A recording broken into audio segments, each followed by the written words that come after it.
평온했던 일상이 한순간에 지옥으로 변한 건 지난 겨울이었습니다. 문득 찾아왔던 복통. 하지만 그때만 해도 단순한 소화불량이겠지 하며 대수롭지 않게 여겼다고 하는데요. 그 대가는 참혹했습니다. 어떻게 잠은 잘 주무셨어요? 네. 앉았다 일어나면 이게 오른쪽 골반 쪽이 좀 아파요. 무릎 살짝? 골반이요? 네, 골반 이쪽에. 앉았다 일어날 때? 네. 매일 아침 눈을 뜨면 어김없이 찾아오는 배 통증. 그것은 다름 아닌 직장암이었습니다. 그냥 배가 아프고 소화가 안 돼서 그냥 먹으면 바로 화장실 가는 거예요. 그래서 이게 뭐지? 내가 뭘 잘못 먹었나? 그렇게만 생각을 한 거예요. 그리고 제가 의자에 앉았다가 일어나거나 그러면 이 걸음을 못 걷는 거예요, 오른쪽을. 그래서 왜 이러지? 그리고 한참을 이렇게 걸음 못 걷는 거 오른쪽이 너무 아픈 거예요. 근데 오른쪽에 그게 있었나 봐요, 용종이. 배를 바늘로 찌르는 듯한 날카로운 통증에 하루에도 수십 번씩 반복되는 화장실의 신호. 그리고 결정적으로 충격적인 혈변까지 장이 보내는 아주 명확한 경고 신호였습니다. 점심을 먹고 화장실을 갔는데 작은 아들이 엄마 피나 그래가지고 항문에서 피가 막 쏟아져가지고 제가 응급실에 갔던 것 같아요. 바로 종이컵으로 한 반컵 그 정도 나왔던 것 같아요. 단순 용종이길 바랐건만 직장 3분의 1에 퍼져있던 악성 종양은 당장 절제술이 필요했던 상황. 결국 10cm나 잘라냈는데요. 다행히 수술은 무사히 끝났지만 사실 지옥은 그때부터 시작이었답니다. 그냥 여기 암환자들 보면 정말 막 오늘 이렇게 멀쩡하게 웃고 하다가도 막 밤새 안녕식으로 해서 응급실 갔다 오면 어디로 전이가 됐대 막 그래가지고 하늘나라에 가 있고 막 여기서도 많이 그러거든요. 그래서 항상 불안하죠, 마음이. 이러다 죽는 거 아닌가 막 그런 생각이 들면 공포증이 좀 심해져요, 많이. 대장암이 다른 암에 비해 유독 치명적인 이유, 바로 전이가 쉽기 때문인데요. 대장이 흡수한 영양분은 간으로 이동하는데 암세포가 그 경로를 타고 함께 넘어가기 때문입니다. 실제로 암 전이율을 비교해보면 대장암의 전이율이 가장 높은 것을 확인할 수 있습니다. 혹시 전이나 재발이 되는 건 아닐까? 매분 매초 두렵지만 그래도 버틸 수 있습니다. 하지만 치료받는 과정만큼이나 힘든 건 무너져가는 스스로의 모습을 보는 일입니다. 머리를 보니까 너무 속상하고 내가 왜 이렇게 살아야 되나 그런 생각도 있잖아요. 이제 아무것도 할 수가 없으니까 제가 할 수 있는 게 한 번씩 항암 나면 그냥 한 움큼씩 빠지는 거죠. 그리고 엉켜 있는 거죠. 이게 너무 무서운 거예요. 이게 머리를 이렇게 잡으면 정말 너무나 무서워요. 막 공포스럽고. 그나마 잘 먹어야 빨리 낫겠지 하는 간절한 마음으로 어떻게든 밥 한 끼 제대로 챙겨보려 노력하지만 그마저도 쉽지 않습니다. 소화장애가 심해 물 한 모금 마시는 것조차 두렵다는 대장암 환자들. 오숙 씨도 소화가 잘 되는 부드러운 음식만 찾게 된다는데요. 그마저도 얼마 먹지 못하고 내려놓고 맙니다.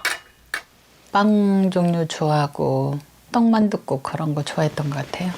소화가 안 돼서 화장실에 갈 일이 걱정돼서 음식을 참아요, 많이. 뭐 소화 안 되고 화장실 계속 가면 잠도 못 자잖아요, 밤에. 왔다 갔다 해야 되니까. 속이 좀 안 좋네.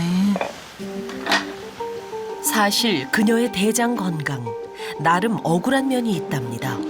평소 식단 관리에 소홀했던 것도 아니었기 때문인데요. 아침에는 야채, 과일, 견과류 그렇게 섞어서 먹고 그래도 저는 잘 살았다 생각을 했는데 이 암이라는 병에 걸리다 보니까 내가 세상을 잘못 살았나 막 그런 거 약간 불만 같은 게 좀 있었죠, 많이. 날씨 좋다.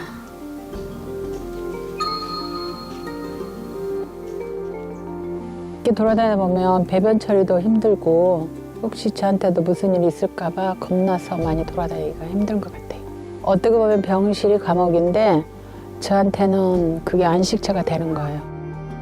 매일 유산균을 챙겨 먹고 끼니마다 채소를 섭취하며 장 건강을 챙겼던 두 사람. 대체 무엇이 잘못됐던 걸까요?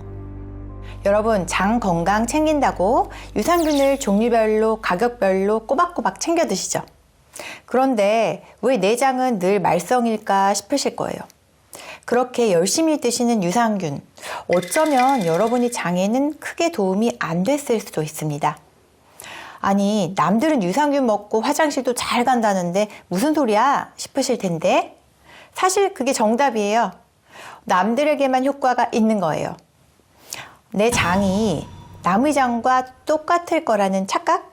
거기서부터 여러분의 장 건강 관리는 잘못된 겁니다. 우리 장 속 미생물 세상은 사람마다 지문처럼 다 다릅니다. 내가 부모님께 물려받은 유전자, 어릴 때부터 먹어온 식습관, 이 모든 게 섞여서 나만의 독특한 미생물 지도를 만드는 거예요.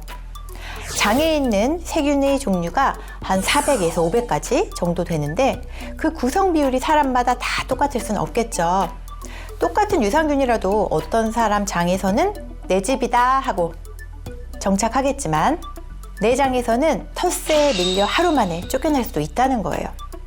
실제로 의학학술지 보고에 따르면 이미 장 환경이 잡힌 건강한 사람들은 유산균을 아무리 먹어도 장내 미생물 구성에 별다른 변화가 없었다고 합니다. 유산균을 먹어도 장 건강이 개선되지 않는 두 번째 이유, 사실 모든 유산균이 우리가 기대하는 것처럼 장까지 무사히 잘 도착하는 건 아닙니다. 먼저 식도를 지나 위에 도착하는 순간 강력한 산성 환경이 기다리고 있습니다. 이 단계에서 상당수의 유산균이 버티지 못하고 사라지게 되죠. 그리고 여기서 끝이 아닙니다. 운 좋게 위를 통과한 유산균들 역시 소장으로 내려가면서 담즙산이라는 또 하나의 장벽을 만나게 됩니다. 이 과정에서 살아남는 균은 극히 일부에 불과합니다. 실제로 섭취한 유산균의 90% 이상이 소화 과정을 거치며 죽는다고 알려져 있습니다. 장벽을 지키고 면역력을 키우는 데 필요한 식이섬유는 성인 기준 하루 권장 섭취량이 약 30g. 하지만 실제 한국인의 평균 섭취량은 그보다 훨씬 모자랍니다. 여기서 문제는 섬유질이 거의 없는 식단이 계속되면 유익균은 장 점막을 분해해 영양분을 얻는다는 건데요. 실제 연구에서도 체내에 식이섬유가 부족할 경우 장 점액층이 얇아지고 점막이 더 많이 분해되는 것을 확인했습니다. 내 장벽을 공격하지 않게 하려면 이제는 훨씬 더 전략적인 접근이 필요합니다. 장이 스스로를 파괴하지 않도록 유익균에게 충분한 먹이를 공급하고 그들이 다시 튼튼한 방어벽을 세울 수 있게 만드는 것. 그것이 바로 중년 장 건강을 지키는 가장 첫 번째 단추입니다.